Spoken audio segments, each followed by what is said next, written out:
Anderson, bem, a gente já falou um pouquinho da peça, a gente vai voltar a falar, mas agora eu queria saber um pouquinho de você, do Anderson Claudir. Conta um pouquinho, quando e como é que surgiu esse envolvimento seu com o teatro, com as artes, né? Conta um pouquinho das tuas referências, até mesmo a relação da família com essa tua escolha. Sim. Eu meio que faço teatro desde a creche, né? Eu tive a sorte de que, mesmo dentro da periferia, eu tive alguns acessos que muitas pessoas não têm, né?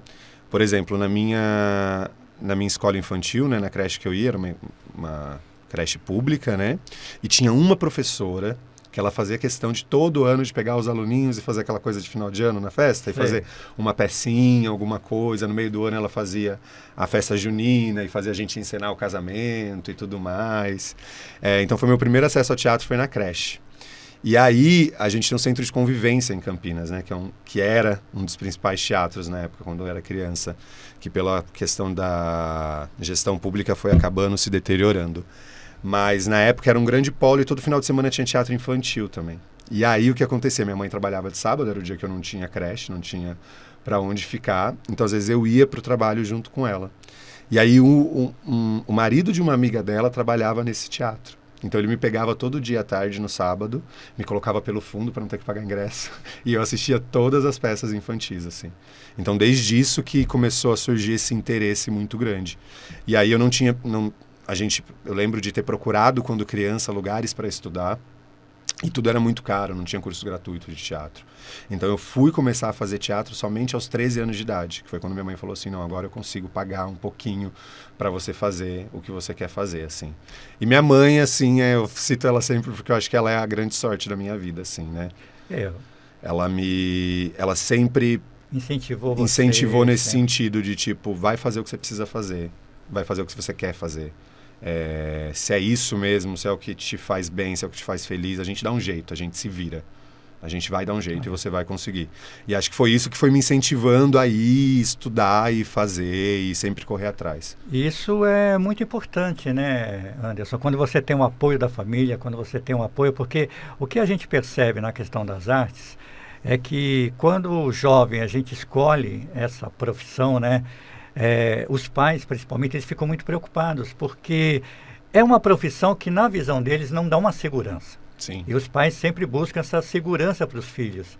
E viver de arte no nosso país, não importa qual a manifestação né, artística, deixa os pais meio naquela. Não, Sim. Vai estudar para isso, para aquilo, mas, entendeu? Até como um hobby.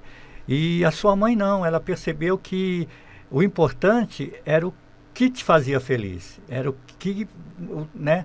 Então ela acabou potencializando os seus dons, né? Exatamente.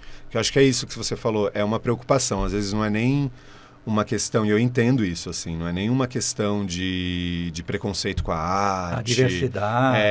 Às vezes é isso, às vezes meu filho, você vai precisar comer, você vai precisar viver, e você não sabe se você vai estar lá para sempre para os seus filhos, né? Você nunca Exatamente. sabe. Então existe uma insegurança de tipo, o que você vai fazer da vida? Porque a gente sabe que é difícil sim.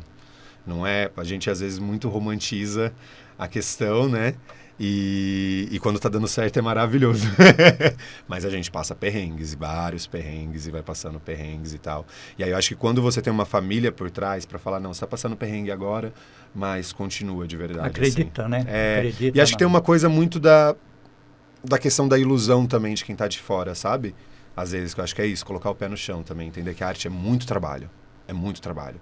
Existe uma glamorização por trás disso que faz com que as pessoas pensem que elas vão ficar famosas, que elas vão ficar ricas, etc. Que tudo é amor e felicidade e que tudo é bonito, que você vai para festas, etc. Conhecer pessoas. Mas não, é trabalho. É trabalho, é trabalho, é trabalho, é trabalho. E trabalha-se muito, muito para se conseguir fazer. Né? E aí por isso que muitas pessoas desistem também. Porque não conseguem entender isso. Acham que vai ser tudo fácil. E na vida nada é fácil. E você entrou num assunto, porque aqui na Baruch eu também me preocupo, é um canal que você, além de entreter, de informar, mas você é formador quando você tem um canal de comunicação. Sim. Né? Você tem uma responsabilidade. E o que eu percebo às vezes é que as pessoas, elas compram a primeira informação. Elas não vão buscar uma informação de qualidade. Então, por isso que a gente ouve certas coisas das pessoas em termos de lei de incentivo, que as pessoas falam sem entender o processo, formação de público, que eu acho muito importante também. E isso que você falou, as pessoas acham que o artista não é um profissional.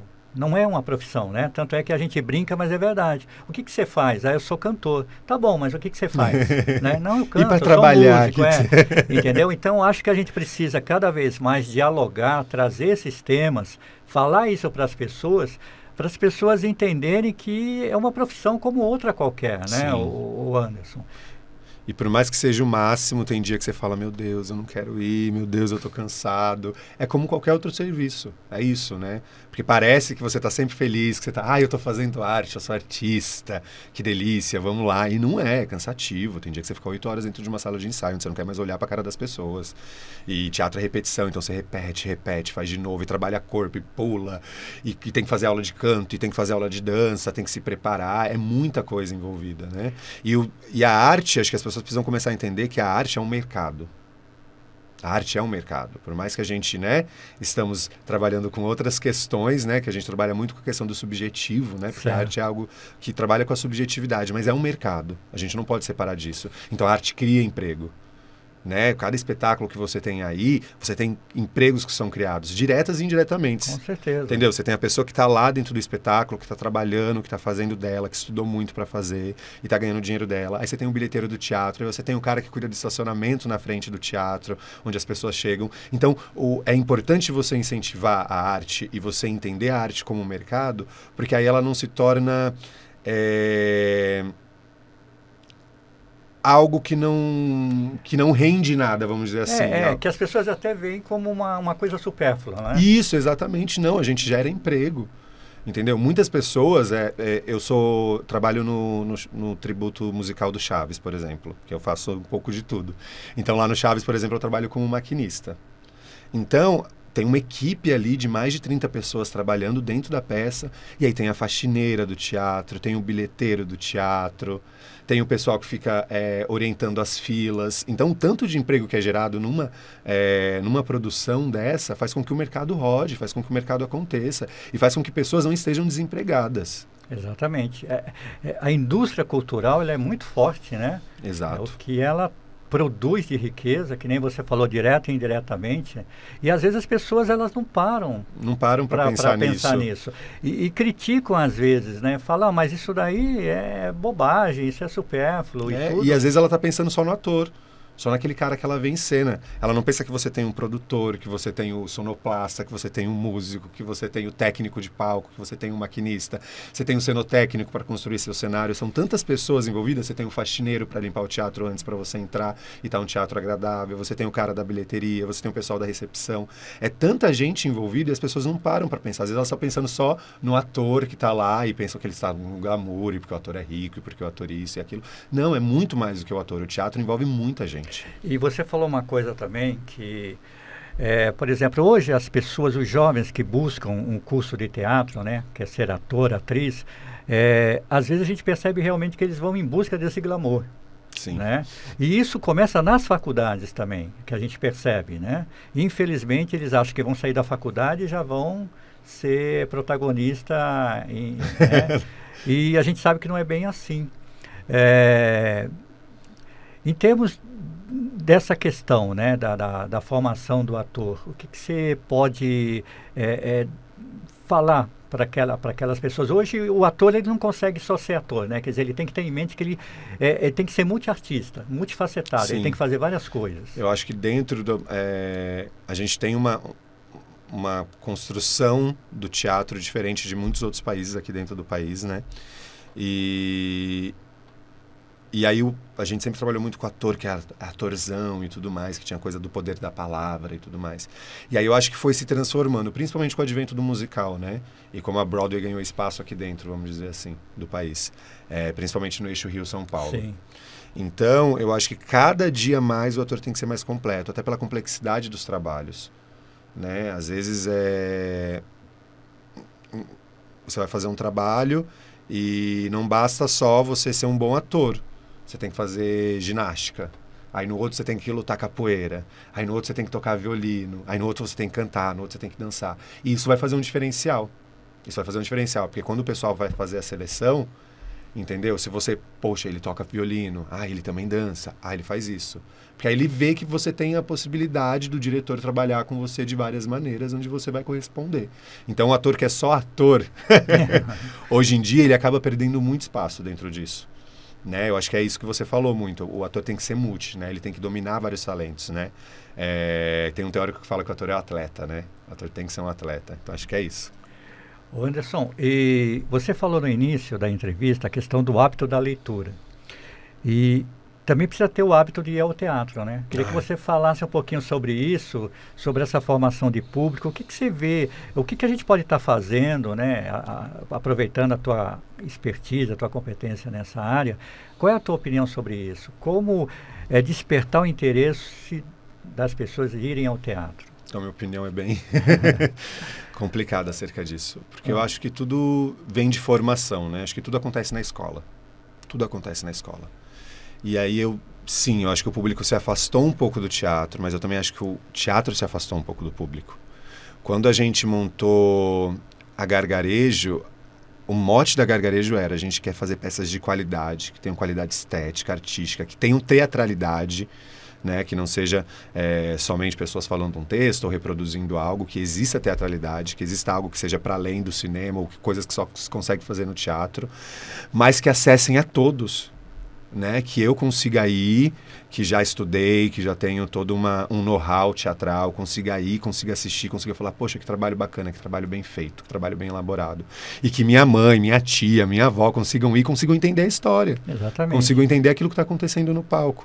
Então, eu acho que teve um tempo, principalmente por causa da advinda do teatro performativo e todas as mudanças de linguagens, que aí o teatro acabou se afastando um pouco do público, né? Às vezes, para você assistir uma peça, você tem que ser quase mestrado, assim, para você entender os signos que estão sendo colocados e como eles trabalham a simbologia e etc. E eu acho que esse trabalho tem que ser feito, sim, não estou falando que não tem que ser feito, mas eu acho que a gente também tem que olhar para um teatro que acesse a todos, assim, acho que é importante isso. E a escola. As pessoas precisam começar a ir no teatro na escola. As pessoas precisam conhecer o teatro na escola. Às vezes o que eu percebo é que, para algumas pessoas, elas não se sentem bem indo ao teatro, porque elas ainda têm aquela visão de que o teatro é elitizado. Sim, né? teatro burguês, que não é aquele, esse espaço, né?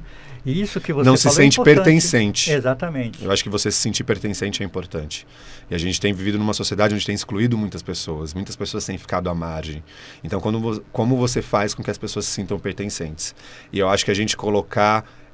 a Gargarejo trabalha com artistas majoritariamente periféricos e que entendem do que está acontecendo na periferia, por exemplo. Então, a gente leva um pouco da linguagem da periferia para o palco, para que a gente possa conversar com a periferia, quando ela sente lá, ela fala assim, pô, eles estão conversando comigo. Por mais que eu nunca tenha vindo para esse espaço, não tenha conhecido esse lugar, eles estão conversando comigo. Aí eu me sinto pertencente, porque é gente como eu sou, gente. E aí consegue ter essa assimilação, entendeu? Essa identificação. Anderson, bem, a gente está passando por vários processos na cultura, né, no nosso país, e recentemente houve a mudança na Secretaria de Cultura, a Regina Duarte, né? Qual é a tua expectativa? Você como profissional, né, de teatro, lida com a cultura, qual é a tua expectativa com a entrada da Regina Duarte na pasta, na secretaria? E o que você poderia, assim, se tivesse a oportunidade de falar com ela, o que você pediria para que a Regina tivesse uma sensibilidade maior? Eu acho, primeiro falando da expectativa, acho que eu não tenho expectativa nenhuma, para ser sincero. Eu prefiro não ter expectativa, na verdade. Porque provavelmente se eu tivesse expectativas, elas seriam ruins. Então, eu prefiro não alimentá-las. Mas se eu pudesse falar com a Regina, eu acho que é para ela pensar no todo. Pensar em todo mundo, sabe? Eu acho que é isso. A cultura não é... porque aí a gente não está falando só de teatro, a gente está falando do Ministério da Cultura. E a cultura envolve meios de comunicação, festas, museus, envolve tanta coisa. E eu acho que é complicado você ficar dividindo e polarizando quando chega nesse assunto. Eu acho que é importante você entender que você está ali para todo mundo.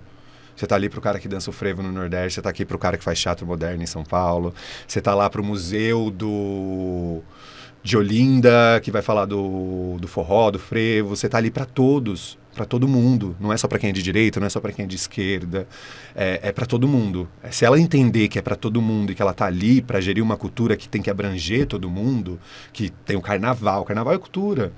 Entendeu? A festa do boi lá em cima, entendeu? Todas as manifestações culturais que a gente tem e como elas são importantes para a construção da nossa identidade. É isso importante, para a gente não ficar se americanizando e ficar batendo continência para a bandeira dos Estados Unidos. Não é isso. A gente pegar o que é nosso. E é para todo mundo. Acho que é isso. Se ela entender que é para todo mundo, a gente vai fundo. Vai você longe. falou uma coisa também que eu concordo muito, porque a gente está vivendo hoje num país, numa sociedade muito de partido. Está tudo, né?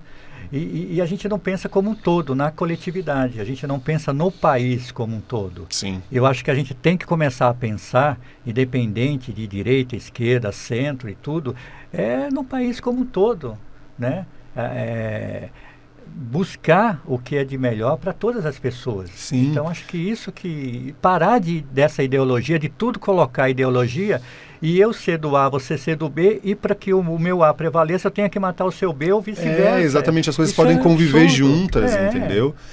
Existe um termo que eles usaram aí numa das reportagens que eu falei, gente, isso não existe, que seria de alta cultura. Alta cultura não existe. Existe cultura. Existe cultura de um país, e o funk é a cultura de um país, por exemplo.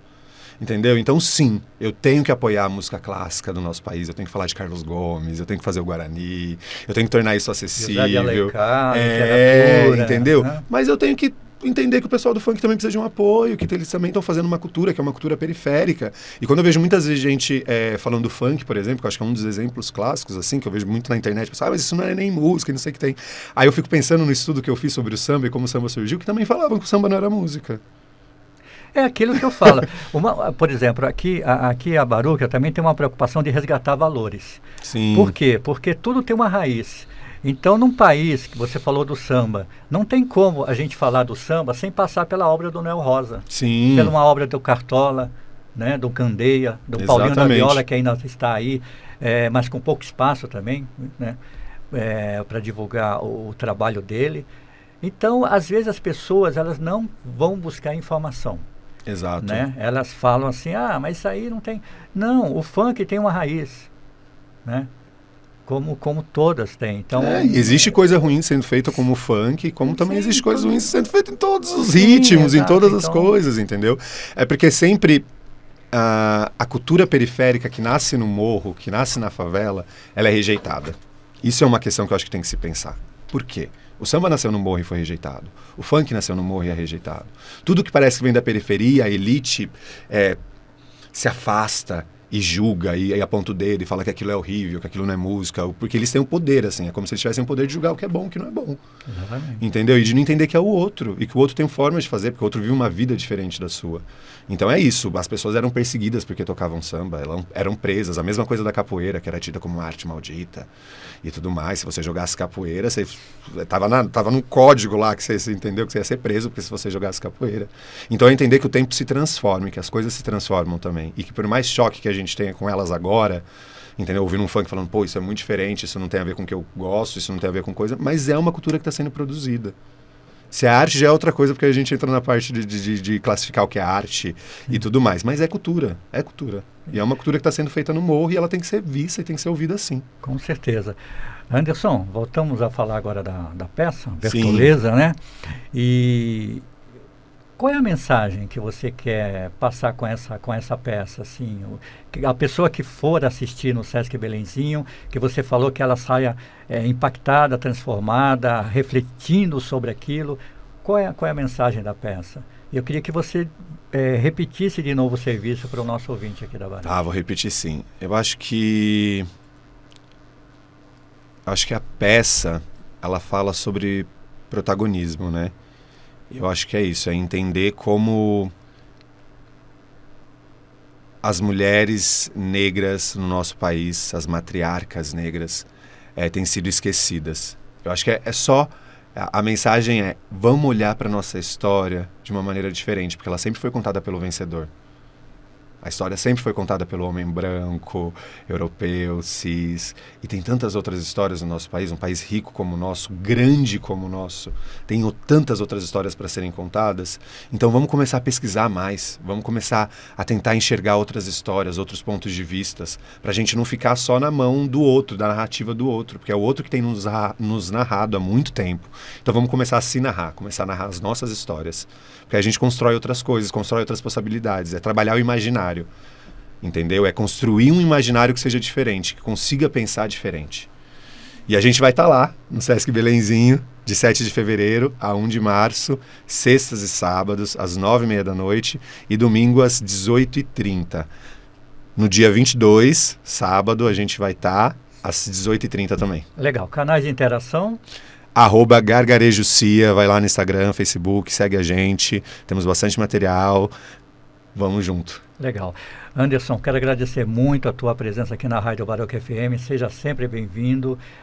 Quero agradecer também a assessoria de imprensa, né, que nos possibilitou ter esse bate-papo, essa conversa agradável sobre cultura, arte, a Bertoleza, né, a peça, a Verônica, da Fática, né? Isso. E a Andréa também está aqui no estúdio. Que é minha produtora, maravilhosa. Maravilha. Andréa. Sejam bem-vindas aqui a Baruch também.